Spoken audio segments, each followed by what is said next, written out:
Olá pessoal, bom dia a todos, espero que estejam bem. Vamos aqui dar início à nossa aula, né, de História do sétimo ano. Então, nós hoje vamos conversar sobre vários assuntos que nós já estamos conversando, estudando, né, no decorrer das nossas aulas. Então, hoje nós vamos dar continuidade a esse assunto, né, a essa história que a gente vai justamente estudar no decorrer de todo o ano letivo. Vamos lá, vou apresentar aqui para vocês o slide rapidinho. Só um segundo, gente.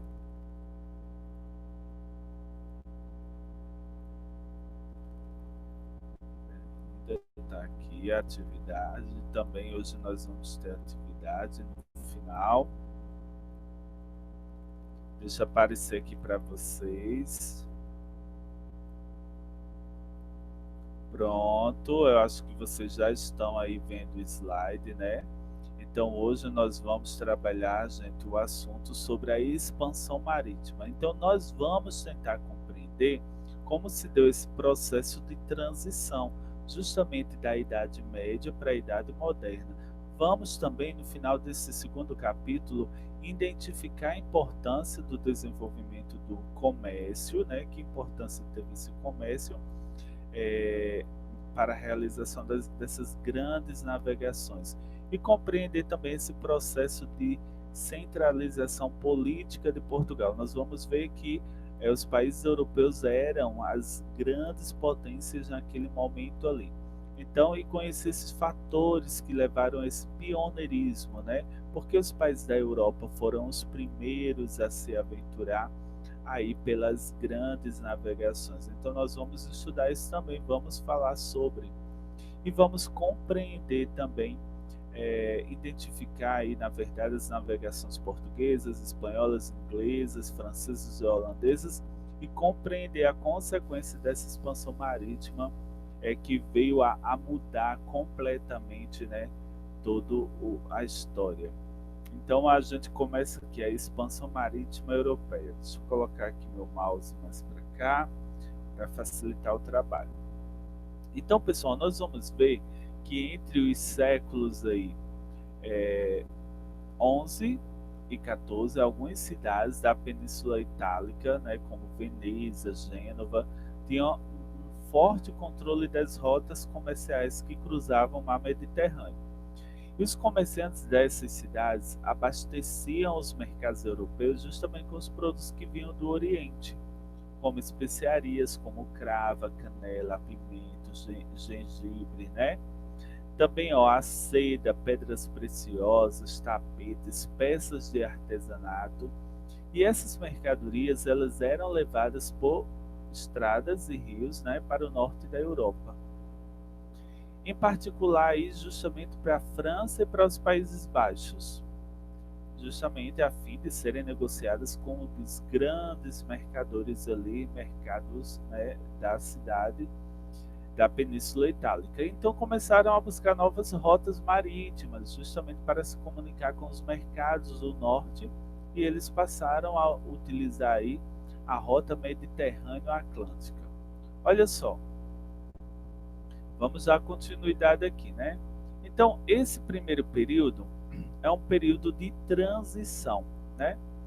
É a passagem, gente, justamente da Idade Média para a Idade Moderna, que foi, na verdade, um processo longo e não uma ruptura, certo? Então, muitas instituições medievais, assim como o modo de vida que eles tinham na época e a visão de mundo dos homens e mulheres da época, não deixaram de existir de uma hora para outra, né? Isso foi um processo que foi ocorrendo aos poucos.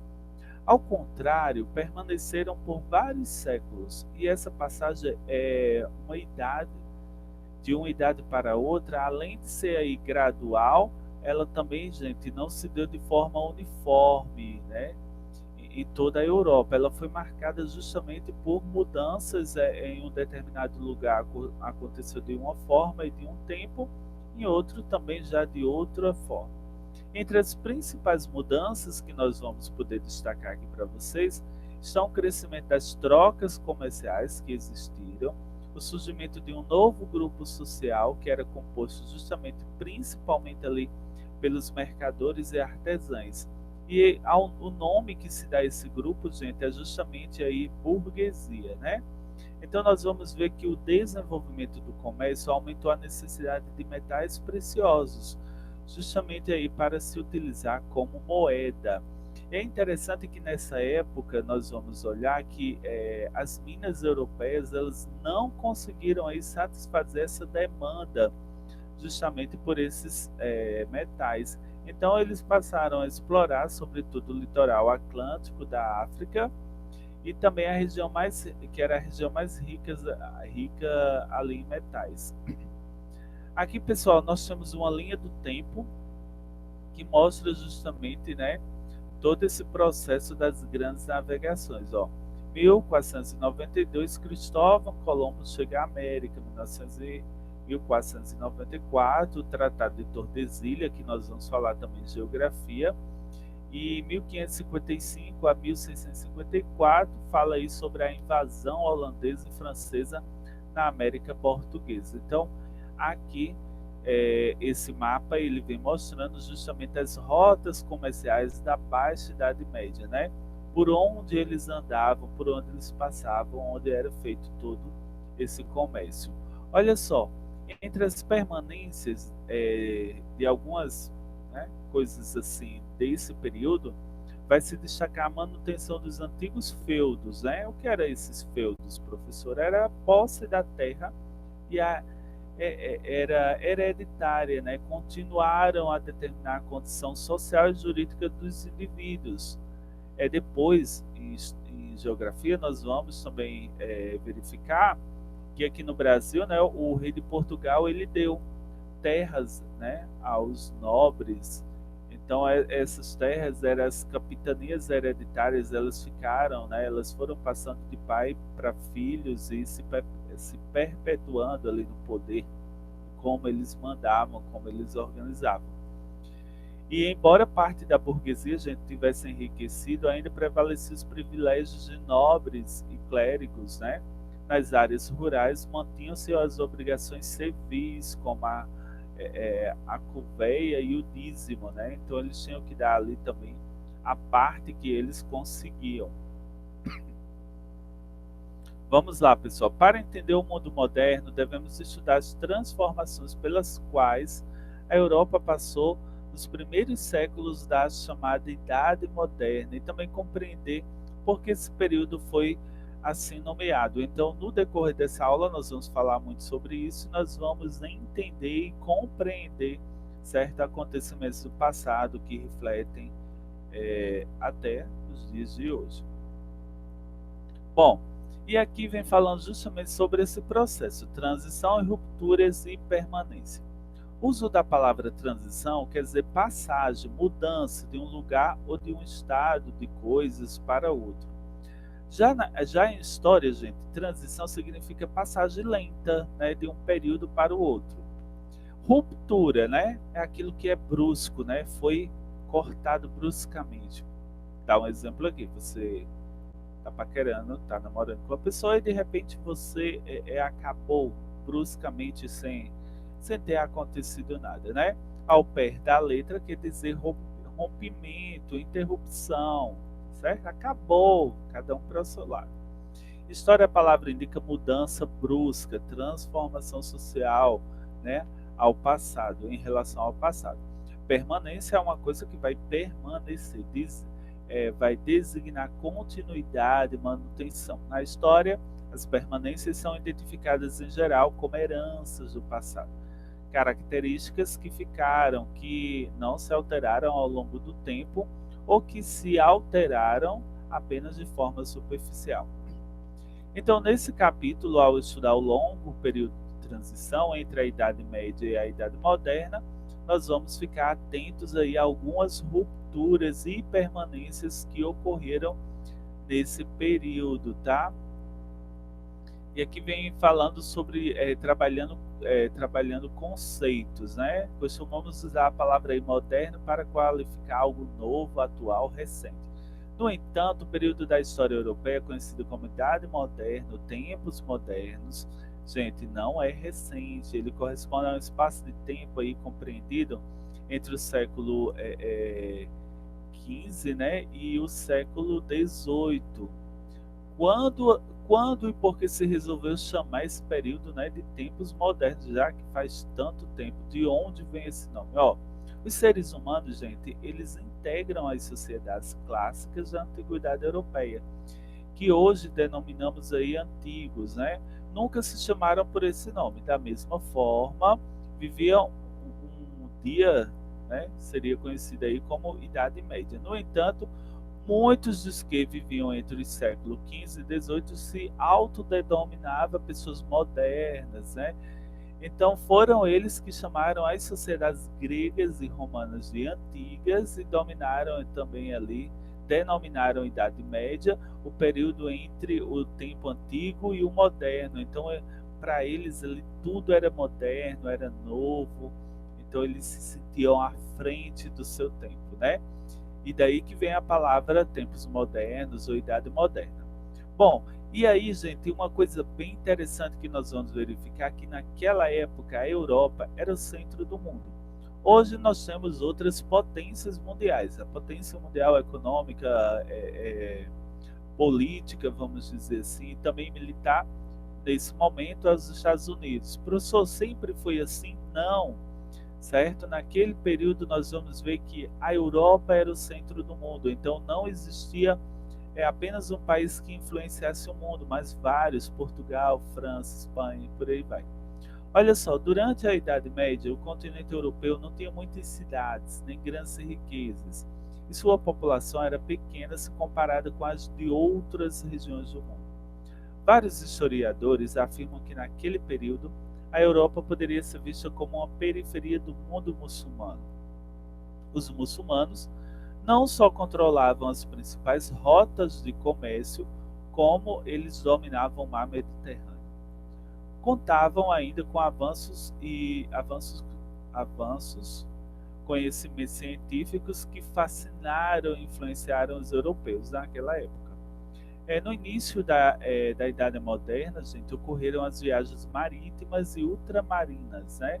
Empreendidas a princípio por portugueses e espanhóis. Então, as viagens, né, ultramarinas aí foram iniciadas, encabeçadas justamente por portugueses e espanhóis. Por meio dela, os europeus eles começaram a conquistar territórios em pontos do planeta e passaram a dominar o comércio. Nós vamos ver que o Brasil foi colônia de quem? De Portugal, justamente porque os portugueses chegaram aqui. Já existiam pessoas? Claro que sim. Tá ok? Então, assim, a Europa deixava de ser a periferia do mundo islâmico para se tornar um importante centro que dominaria e subornaria outras regiões mundiais. E é interessante, pessoal, que isso por um longo tempo, tá? Bom, periferia também quer dizer literalmente, né, em torno de uma esfera. Só para a gente ter uma ideia aqui. A Europa, como centro da análise, ela era chamada eurocêntrica, né? Eurocentrismo, a Europa o centro. E isso, gente, influenciou até, por exemplo, se você pegar o mapa mundi, você vai ver que a Europa está, né, no norte, né, na parte superior, e está ali no centro, né? Então eles eram eurocêntrica. Bom, galera, vamos lá. As grandes navegações. Agora nós vamos falar um pouco aqui sobre as grandes navegações. No século XV, quando os europeus deram início às viagens ultramarinas, né, muitas pessoas acreditavam que os mares e a terra e as terras desconhecidas eram povoadas por monstros e criaturas assustadoras.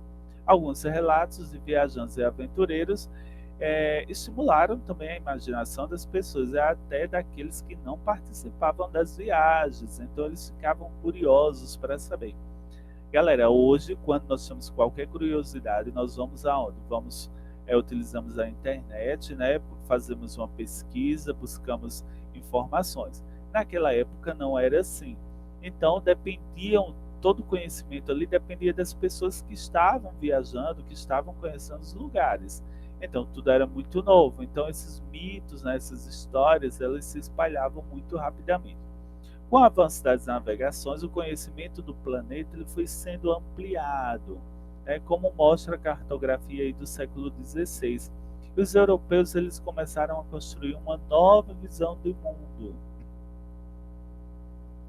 Então aqui ó, nós podemos observar um mapa mundi, né, de 1585. Então veja que a Europa está onde, gente? No centro, tá? Aí aqui ó, justamente a África, né? Nós não vamos ver, por exemplo, agora o Brasil aqui não, as Américas nesse momento não aqui, tá? Olha, aqui nesse infográfico é bem interessante que quando nós vamos destacar aqui, nesse período de transição entre a Idade Média e a Idade Moderna, né, as Américas, por exemplo, era muito diferente, como veremos no próximo capítulo. Já a Ásia Oriental existiam povos com história e cultura milenares e que desenvolviam aí contatos comercial com o Ocidente desde a antiguidade. Então eu posso citar aqui ó, a Índia e a China, duas grandes civilizações orientais, entraram aí na rota de expansão europeia, que se iniciou lá no século XV. Ambas foram alvos dos interesses europeus, né, por seus produtos e riquezas, o que resultou aí em um intenso comércio, inúmeros confrontos que duraram até o século XX, para vocês terem ideia. Quando indianos e chineses firmaram aí suas autonomias e emergiram como potências, né? A China cresce, gente, muito o PIB, né? E nesse período de pandemia que nós estamos vivenciando, nós sabemos que vários produtos, vários insumos, quase todos estão vindo justamente aí da China. Hoje a China é o país mais populoso do mundo, seguido da Índia, e ambas são poderosas forças econômicas internacionais, tá? Mas aí, aqui vem falando um pouquinho sobre a Índia antiga, tá? Eu vou deixar isso aqui para vocês fazerem a leitura aí no livro de vocês. Eu queria só destacar aqui que, por exemplo, né, a sociedade da cultura, a cultura lá é totalmente diferente. Nós vamos ter, por exemplo, o sistema de casta, né? Então aqui, ó, no sistema de casta na Índia, nós vamos ter os brahmanes, né, que são poderosos sacerdotes, dominavam aí o conhecimento e o poder político. Nesse grupo seria oriundo a cabeça de Brahma, né? Depois, Kshatriyas, que é um grupo de guerreiros. Vaixas, né, costuma ser composto de comerciantes, agricultores e artesãos, teria surgido aí também. E os Sundras, né? Sundras, trabalhadores ligados aí justamente aos trabalhos manuais. Então veja que essa pirâmide social mostra a estrutura da sociedade na época e que prevaleceu, né? Até hoje ainda tem essa questão das castas lá, mas pelos estudos e pesquisas realizados tem diminuído um pouco essa força, mas isso foi até retratado há algum tempo atrás em uma novela, né? Que as pessoas não podiam casar umas com as outras quando eram de castas diferentes.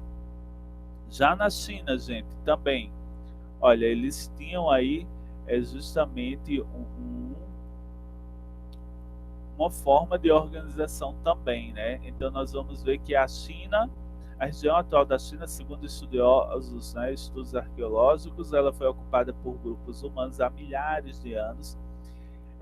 Eles começaram a ser sedentários, então ocorreu aí por volta de 10 mil anos antes de Cristo. As margens férteis do rio aí amarelo e azul e seus afluentes. Então nós vamos ver aqui que eles têm esse sistema de casta, ó, o governante dinástico, né, o líder político. Aí vamos ter aí familiares do governo, grandes proprietários e altos funcionários do Estado. Depois, logo abaixo, vem os grandes comerciantes e produtores de seda.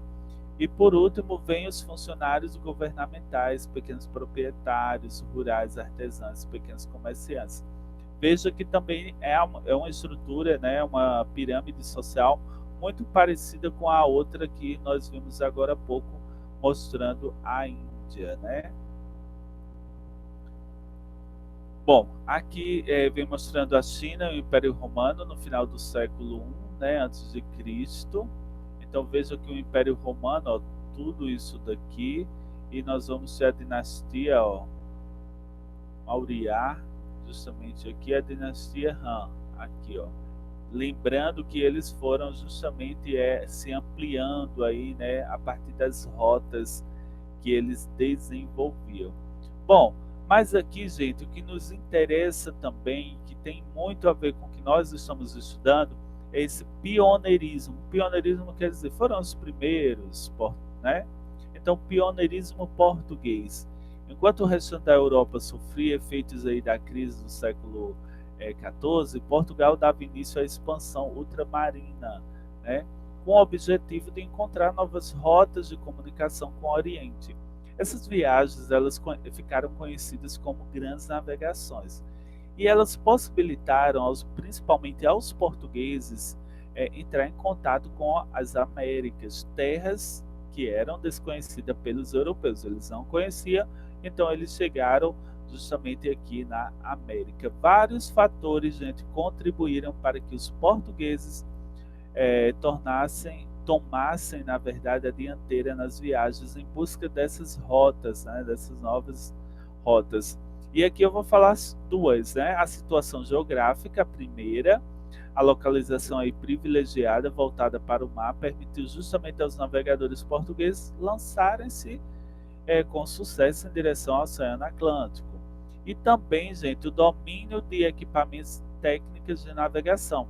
O estreito contato com os árabes deu aos ibéricos, né, a oportunidade de conhecer e aprender a usar uma série de instrumentos que facilitava a orientação e as viagens a terras distantes. Então, o astrolábio vai ser, né, um equipamento daquela época, a bússola do século XVI aqui em Marfim, e o quadrante de ouro aí em 1572. Então nós vamos ver que o astrolábio ele possibilitava aí calcular, né, a posição do navio em relação à linha do Equador. A bússola permitia saber a direção que o navio ia seguir, e para medir a altura aí dos astros, né, e assim determinar a posição do navio, os marinheiros utilizavam aí justamente esse quadrante. Bom, também, né, contato com textos antigos e relatos de viagem. Desde o século XII, né, e XIII, muitos textos antigos voltaram a ser lidos, especialmente nas universidades. Difundiu-se a ideia de que a Terra era uma esférica e não plana, como muitos acreditavam. Até hoje, né, infelizmente, tem pessoas que acreditam que a Terra é plana. E olha só, também o enriquecimento dos mercadores. Portugal havia se transformado, gente, em um importante entreposto de abastecimento de navios italianos que ia para o Mar do Norte, o que enriqueceu aí justamente esses comerciantes, navegantes e a própria coroa portuguesa. Então isso daí também contribuiu, tá bom? E a formação de um Estado centralizado. Os gastos com as navegações só podiam ser bancados por um Estado forte e que as finanças aí financiassem, protegessem, né? Em troca desse apoio, o Estado recebeu o quê? As riquezas, o controle político das novas terras conquistadas. Foi isso que aconteceu com o Brasil. Por isso, a centralização da monarquia portuguesa ela foi fundamental para as grandes navegações. Aqui nós temos uma foto, né, que mostra as expedições marítimas foram realizadas por meio de aliança entre mercadores e monarquia, visando minimizar os riscos e ampliar os ganhos econômicos e políticos. A pintura feita aí no século XVI mostra a partida de uma expedição do porto de Sevilha, na Espanha, rumo à América, em 1498. Pessoal, desculpe. Aqui vem falando Portugal, uma monarquia centralizada. Estava totalmente ali centralizado, né? A formação do Estado português esteve ligada às guerras de reconquista, como são chamadas lutas dos cristãos para expulsar os árabes muçulmanos da Península Ibérica, que ocupava aí desde o século VIII. Entre os séculos XI e XII, No avanço dessas lutas, formaram-se reinos cristãos na península, né? Leão, Castela, Navarra e Aragão. O reino de Leão, mais tarde, seria anexado ao de Castela. Nessa mesma época, gente, e no mesmo contexto de guerra contra os árabes, foi formado aí o condado portucalense, né? Subordinado justamente ao Reino de Leão. Em 1139, o condado conseguiu sua independência, formando assim um reino de Portugal, cujos primeiros monarcas pertenciam justamente à dinastia de Borgonha. Olha só, no século XIV, as rotas comerciais europeias terrestres, né, estavam interditadas justamente pela epidemia da peste negra e pelas guerras, né? Olha só que as pandemias e, né, epidemias, elas vêm aí justamente ao longo da história, né, fazendo milhares de vítimas. Os mercadores portugueses, eles aproveitaram-se dessa situação e, contando com a posição geográfica privilegiada que eles tinham, integraram-se ao comércio da Península Itálica com o Mar do Norte. Essa participação no comércio, gente, de especiarias acelerou o desenvolvimento de Portugal, em particular justamente da burguesia mercantil, que eram os mercadores. Então aqui você vê a formação dos reinos ibéricos, né? Então eles foram sendo anexados, tá vendo? Então aqui você tem o século XII, depois você vai ter do século XIII ao século XV. Então veja que alguns reinos eles foram justamente sendo juntos, né? Juntaram aí. A dinastia de Aves, né? O último governante da dinastia de Borgonha, né? Dom Fernando, ele morreu em 1383, sem deixar herdeiros do sexo masculino. Como a filha de Dom Fernando, Dona Beatriz, era casada com o monarca de Castela, Portugal deveria passar para o domínio desse reino. Temendo perder sua autonomia, grupos mercantis e populares lutaram em favor da coroação de Dom João, meio-irmão do monarca que havia morrido. Surgiu-se um conflito aí vencido pelos partidários de Dom João, coroando o rei de Portugal em 1385, com o título de Dom João I. Deu início à dinastia justamente de Avis, né, que governaria Portugal até 1580. O governo de Dom João I distinguia-se de seus antecessores justamente por essa centralização de poder e pela organização de um exército mantido com as riquezas que eram obtidas justamente das atividades mercantis. Uma das principais características do reinado de Dom João I foi o apoio constante aos novos empreendimentos mercantis. Então eles financiavam, mas eles queriam esse apoio também. Por isso, a conquista de territórios e a busca de uma rota alternativa para as Índias eram alguns de seus principais objetivos. Olha só. Esses fatores, bem como o espírito de conquista e de luta contra infiéis, deixa eu ver aqui, gente. Isso. Transformaram Portugal em uma potência econômica, né, e expansionista naquele período. E aqui, pessoal, nós vamos falar também sobre esse assunto que é bem interessante, a expansão marítima de Portugal e Espanha, mas isso é assunto para a nossa próxima aula. Vocês vão assistir essa aula logo em seguida, vocês vão fazer uma atividade relacionada a ela. É muito importante a participação de vocês, tá? Deixa eu finalizar aqui. Finalizando aqui, ó, pessoal, é muito importante a participação de vocês. Então, não deixe de responder a atividade. Não deixe de enviar a devolutiva, porque nós queremos justamente, né, que essa aula seja proveitosa, seja interessante para vocês, tá bom? Então, gente, nós vamos finalizando a nossa aula por aqui, certo? E nos encontraremos na próxima semana, tá bom? Excelente semana, até a próxima. Tchauzinho.